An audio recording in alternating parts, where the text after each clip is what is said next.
Brahmapur MKCG medical इतिहास रे प्रथम विरल अस्त्रोपचार 21 दिनर शिशु पाइला नुआ जीवन। शिशुर हेला रप्चर्ड माइलोमेनिंगोसेल तथा मेरुदंडर सफल अस्त्रोपचार। नवरंगपुर जिला तंडा गाँ पशु गौड़ंकर नवजात शिशुर मेरुदंडटी संपूर्ण रूपे बाहर को बाहरी जाइथिला। परिवार लोक प्रथमे नवरंगपुर और कोरापुट मेडिकल भर्ती करथिले। एहा परे शिशु को ब्रह्मपुर बड़ मेडिकल को स्थानांतर करा जायथिला। एमकेसीजी मेडिकल शिशु को न्यूरोलोजी विभाग में किछि दिन पर्यवेक्षण रखा जायथिला। न्यूरोलोजी विभाग वरिष्ठ डाक्तर रवि नारायण पंडा द्वारा शिशुटीर गत 26 तारिख में मेरुदंड जनित रप्चर्ड माइलोमेनिंगोसेल अस्त्रोपचार सफलतार सह करा जायछि। ଏହି मेरुदंड जनित समस्या शिशुर हाथ गोड़ चले ना, परिस्रा और झाड़ा नियंत्रण हुए ना। मेरुदंड बाहर को बाहरी रही है और तार आवरण भी न थाए। शिशुर एभली विरल अस्त्रोपचार एमकेसीजी मेडिकल इतिहास रे प्रथम बोली कहिसेंती न्यूरोलोजी विभाग विभागीय मुख्य। वर्तमान शिशुटी स्वास्थ्यावस्था भल रही। से नुआ जीवन पाइथिबा जोगु डाक्तरों को धन्यवाद जणाइछंती शिशुर परिवार।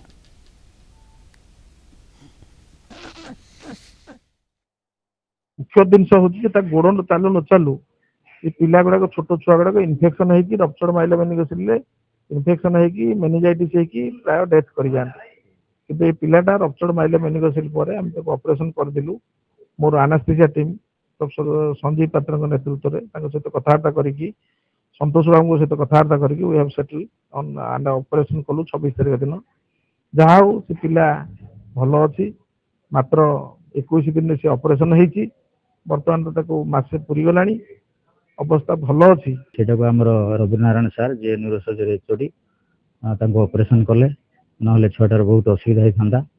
तो आज सी भल अच्छी कि तार कम्प्लिकेशन से टे लेथार्जी अच्छी जो मुंडर पानी जमी जाए जमी जाटा भी सार काली आसिक टेप कले माने पानीटा बाहर कले जो सीरीज भेंट्रिकुलर टेप कहुए कलापर आउ टे भल अच्छी सी। तो ऑपरेशन पर तो भल था पानीटा जमला अच्छी।